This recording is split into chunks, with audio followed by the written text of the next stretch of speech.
baka sa tulad kong naghahanap ng microphones na may magandang audio quality, ito na yun guys. Ang Shisuo A5 microphone wireless guys.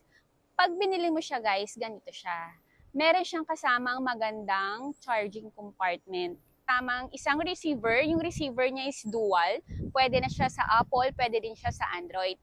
Meron din siyang kasamang dalawang microphones. Magagamit nyo siya sa live stream, shorts videos, interview, KTV, or mukbang. Kung isa kang content creator or affiliates ka, bakit di ka mag-invest sa ganito?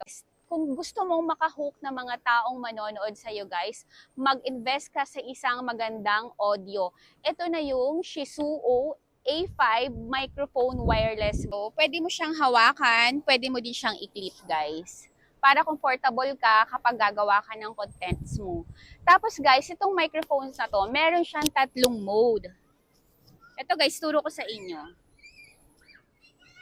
Kapag naka-blue na ilaw siya, ibig sabihin, nasa normal voice lang siya, guys. Pag naka-pink siya, guys, naka-reverb mode siya. Ibig sabihin, naka-microphone siya, may echo siya, pwede ka ditong mag-KTV, kumanta, guys, magagamit mo to.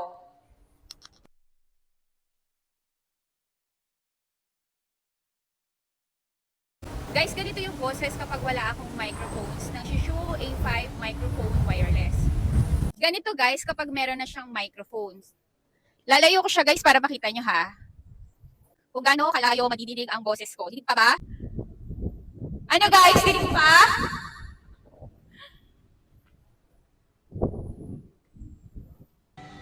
Ano guys? Dinig pa ba?